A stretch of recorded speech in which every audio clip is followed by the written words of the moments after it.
Hello, I am Bram of Bram Wrote Films, and it's been 10 years since I finished my Thomas film, The 6 Vanishing Engines. Despite having countless production flaws, it has a surprising amount of positive reviews, as a recent Twitter discussion showed. When I re-watched the film in anticipation of making this documentary, I kept thinking to myself, why do people like this so much? It's really not that great. But clearly there are many people who think otherwise. So I decided to make this video looking back on the film, as well as giving some behind-the-scenes information. If you haven't seen the extended version of the film, I recommend it since I'll be referencing it in this video.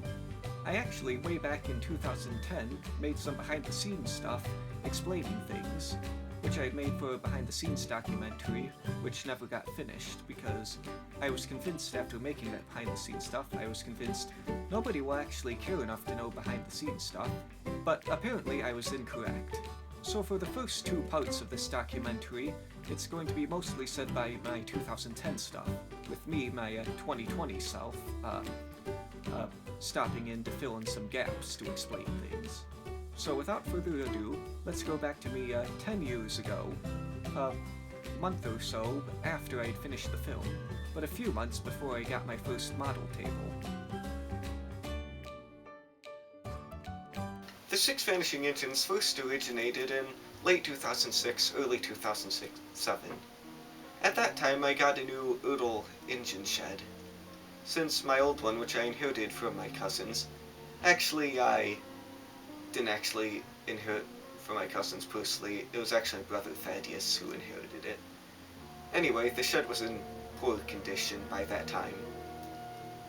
I managed to rebuild the old shed, sort of, and I imagined that Diesel 10, Diesel, Erie, Burt, Splatter, and Dodge lived there, and they were crossed that Thomas, Edward, Henry, Gordon, James, and Percy had so much better accommodations, so I decided to attack Tidmouth sheds. I even set up them around the sheds, I think in the same way they are in the final film. Then I thought, I can't let Diesel 10 win, so I decided to have it be that the engines had escaped out of the sheds before the Diesels got there. And I continued brainstorming, particularly in June, July 2007. At that time I made the Fisher-Price Circus. We had an older computer back then. The Fisher-Price Circus was the last 10-minute plus film to be made on that computer, and it kept freezing and having to be rebooted. So when that happened, to keep myself occupied, I came down here to the basement, and I brainstormed ideas. In late June of 2007, I made this setup right here. Well, this isn't exactly how it is. It's a remake of the setup I made then. And it was this setup that inspired the look and location of the setups of Tidmouth sheds, Farquhar sheds, Grendam docks, and Knapford sheds. And then I thought of the idea of the engines magically disappearing and references to the 12 Dancing Princesses, which I'll cover in the next part of the documentary. I also then thought of that Diesel, Boko, and Daisy lived at the sheds with Diesel, Erie, and Burt and got kicked out of them. And I thought of that being Knapford sheds. I'd like to point out that what the film calls Knapford sheds are these sheds, which traditionally have been referred to as Vickerstown sheds.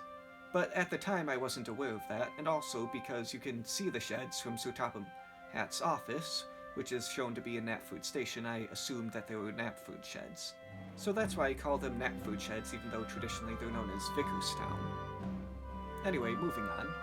I also decided that the film would take place between Thomas and the Magic Railroad and the 6th season of Thomas and Friends, which is when the Oodle diecast models discontinued in the US.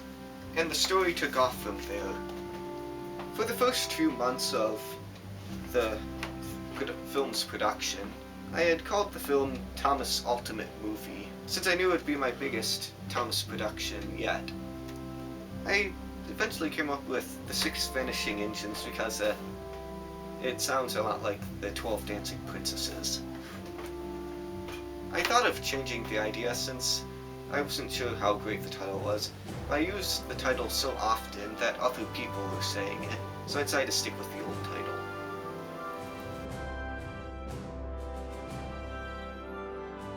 I eventually decided that at a certain point, which eventually became after Diesel 10 gets stuck in a ditch, that the Diesels were trying to attack Titmuth sheds, and it would seem like that the engines were in the sheds, but then it turned out they actually weren't in the sheds. And they try and figure out, and then finally another engine would find out how. Like in the 12 Dancing Princesses in the original fairy tale. How the princesses were all locked in their room at night, but the next day somehow they had managed to dance their shoes to pieces. And no one could figure out why, though many people tried to. Finally, an old soldier managed to figure it out, although in order to figure it out, he had to pretend to be asleep and not drink anything the princesses gave him. Whereas in my film, it's always been that the engine would ask them how they disappeared and they'd show the engine. Although originally I was going to have Mavis be that engine who came. Then I decided to have Toby instead, since that would make it so everyone would be a steam engine, and with the exception of Lady, would be introduced in the show's first season. Now, once Toby found out about it, that's where it went more like the Barbie movie adaptation. Okay, don't judge me. I have 4 sisters and an open mind. Those Barbie movies were one of many things that I saw growing up that were considered girly, along with Angelina Ballerina and the American Girl films. There are also the Tinkerbell movies, which I'm actually re-watching. And while I didn't see My Little Pony Friendship is Magic as a result of my sisters, I credit those other girly things I saw as being part of the reason I was open-minded to the show. Although Friendship is Magic wouldn't exist until months after I finished this particular film, and be another few months until I actually saw the show myself. Anyway, back to 2010 me, and how my film is in some ways closer to the Barbie movie than it is to the original fairy tale. For the original fairy tale, the oldest princess would tap on one of the beds, and it would move to reveal the hidden passage. Well, that's what one version says. A different version says that she pressed in a carved leaf at the end of her bed, and it would move to reveal the passage. Whereas in the Barbie version, the 7th oldest princess, Genevieve, played by Barbie, would dance about 12 stones in oldest to youngest order because the princesses... Tell you what, I'm going to presume that you already know about this, and if you don't know, you should watch the movie. So she dances from the stones, oldest to youngest, and the youngest dances 3 times, and that opens up the secret passage. I think you can see the connection between that and the 6 Vanishing engines. Originally I was going to have it be that it would always be Thomas, Edward, Henry, Gordon, James would whistle once in that order, and Percy would whistle 3 times, and that any one that was by the sheds would disappear. Then I decided to have it be more flexible to include Toby and Lady. Oh, and that brings up a different topic about Toby's whistling. For the 1% of you who are watching this and don't know the classic series of Thomas by heart, I did not create Toby's whistle for the film. He actually does whistle in the 4th season, in the episodes Special Attraction and Bullseyes. Although that contradicts a later episode in season 13 in the episode Toby's new whistle, where he says that he's never had a steam whistle before. which, at the time I made this, season 13 was the most recent season of Thomas. I also once had an idea that a Diesel would stay outside Titmuth sheds all night, and then the next day would report to Diesel 10 that they never left the sheds. Like what Desmond does in the Barbie movie. But then I thought, they had already established that the engines didn't leave Titmuth sheds in a natural way. And I didn't want to make an exact Thomas and Friends duplicate of the 12 Dancing Princesses. so I ditched the idea. Pun intended. And that's how far I got with my 2010 footage, so now it's 2020 footage from here on out, except for this one last little nugget. Now here's Nat Food Sheds. I know that looks haphazardly built, but don't worry, it's as solid as a rock, can withstand anything. Then again, maybe it can't.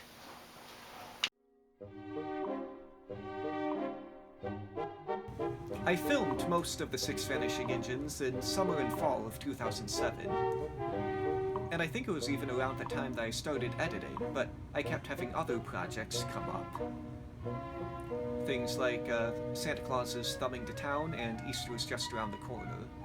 Finally, I managed to go into full-time editing of the project in fall of 2009, finally managing to finish it in spring of 2010. In summer and fall of 2009, I also filmed a few extra scenes for the Magic Railroad recap, as well as filming the scenes with P.T. Boomer, which actually is the next topic in this documentary.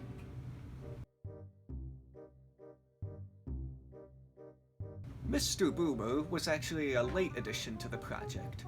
Originally, I was going to have, for Diesel 10's engine getting fixed, I was originally going to just have the ditch water was going to slowly drain out of his engine over time, over the course of a few days. And then, as for the tape recorder, that was going to be provided by an unseen, treacherous railway worker. That's actually how I was going to refer to him as a treacherous railway worker provided a tape recorder.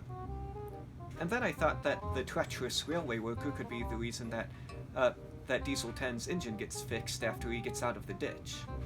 And then in late 2008, early 2009, I learned about P.T. Boomer, a cut villain from the film Thomas and the Magic Railroad. As a lot of you most likely know, Diesel 10 was not going to be the only villain. In fact, I'm not even sure if he was going to be the main villain. He was just going to be this new Diesel who was a jerk. And then he learned about Lady and wanted to get rid of her, but he didn't know about Lady at first until he heard the other engines talking about her.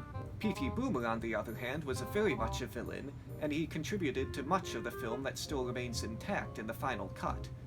The fact that somebody had returned specifically to find Lady, the reason that Lady crashed, the mistake that Burnett Stone refers to, the reason that Billy is holding flowers in that one scene, the reason that Mutt was sensing danger, the reason Mutt deliberately put Lily on the wrong train, that random guy in the motorcycle, the reason Thomas fell off Muffle Mountain, this retort, "No, you won't, because the magic you refuse to believe in will get the better of you." And lastly, this guy from the trailer.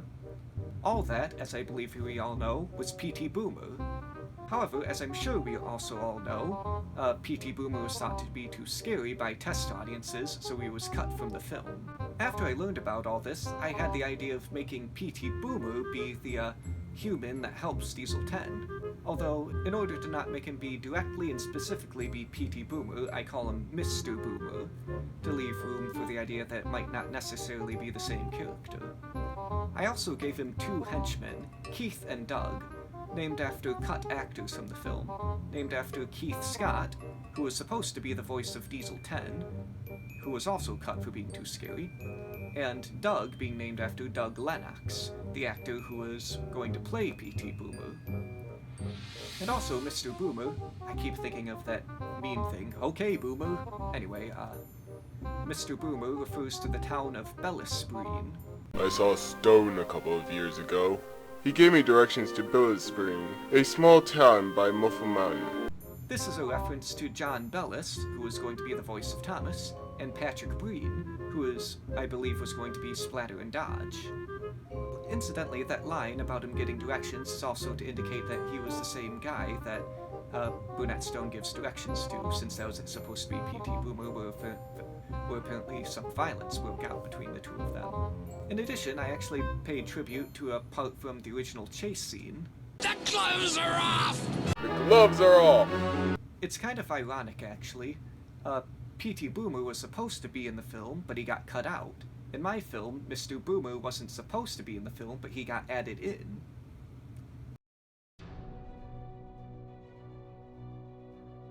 So I originally was going to have a few scenes at a certain point were going to be in a different order, specifically with Diesel 10's first attack on Tidmouth Sheds. In the final film it goes, Diesel 10 decides they're going to attack Tidmouth Sheds, Toby overhears, he warns the engines, and you see the engines go find other places, and then you see the Diesels go off and attack the sheds, only to find them empty. But what I was originally going to do was I was going to have Diesel 10 was going to say the thing about attacking Tidmouth Sheds, and then they were going to go off to Tidmouth Sheds, and it was going to be a big surprise that they go to the sheds, only to find them empty. And then it would be after that that it would be explained that Toby had overheard and he had warned the engines, so they had left. But I decided against this for two reasons. One was because it's kind of obvious that Edward, Henry, and Percy are there, and the other, the more prominent reason, was I was worried of traumatizing children into thinking that their beloved characters were about to be murdered. And I just felt a bit too soft-hearted for that. Probably saved me some trouble with the whole Children Privacy Act thing. As I mentioned before, I rewatched the film before making this documentary stuff, and there were two scenes in particular that still had me laughing. One was this part. Now, the engines took the news surprisingly well. Okay, so they didn't take it well. Actually, they were so panicked that Sir Topham Hatt had to blow his car's horn to restore peace. And the other were the scenes with Splatter and Dodge trying to flirt with Mavis. I actually cracked up because I had forgotten I had even had those scenes in there in the first place. I actually was considering cutting those scenes because I thought that they were a bit too romantic-ish. But I decided to leave them in for the final thing, although they were things I cut for the condensed version. Incidentally, that was based on something my brothers came up with, that they had this idea of Splatter and Dodge having a crush on Mavis and Mavis not being interested. So that's where that idea came from. As a bonus, here are a couple of little outtake things from the film. Was that when James caused that accident with Percy in the tow wagon? And the Jedi? Yeah, that was because my brother Thaddeus, who voiced Edward, while we were preparing to record the line, my brother had this little figure of Qui-Gon Jinn, and so Thaddeus, in the voice he used for Edward, kept rambling on and on about Jedis and Jedis cutting off his wheels and like. And then when we started recording, he did that. And even to this day, more than 10 years, it's actually more like 12 years later, my other brothers, Josh and Zach, still make references to the Jedi things. They still say things like a Jedi. And here's another thing that was cut. Another thing with my brother Thaddeus, with him just rambling. Bert and Airy. I'll call you Barry for short.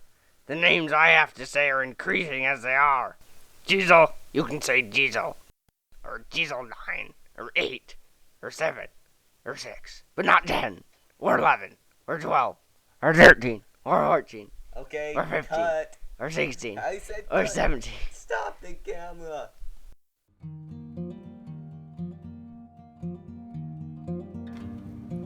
It might be just because I would just rewatch the episode, but this bit from my film. You charged at Percy's trucks and knocked him off the rails.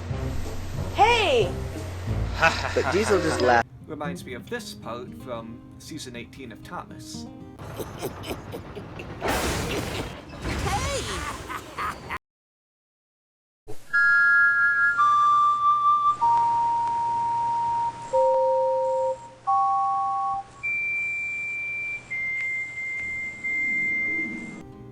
The way those whistles are kind of sentimental to me, since I made them using a keyboard that originally belonged to a friend of mine, the leader of a small group I used to be at with my church, back when I was in high school.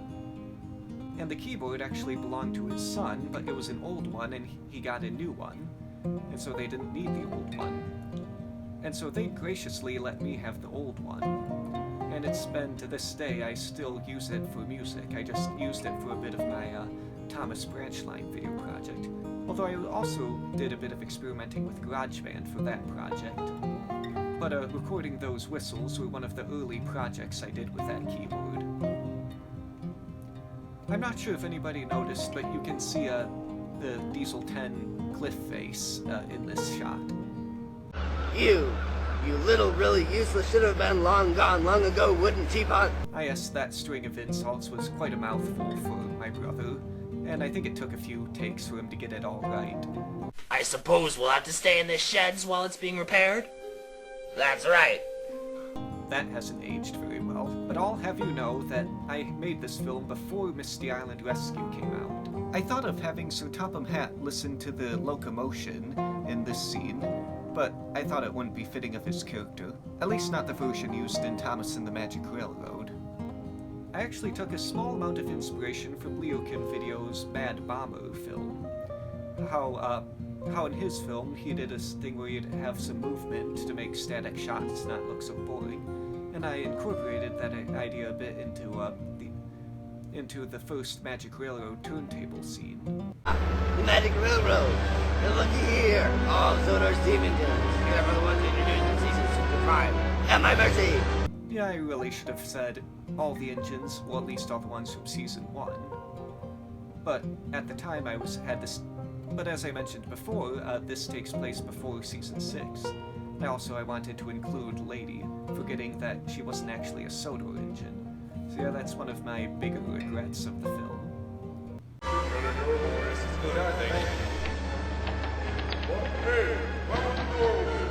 Did I mention that the door of anything or anyone that's on the turntable won't open to evil either?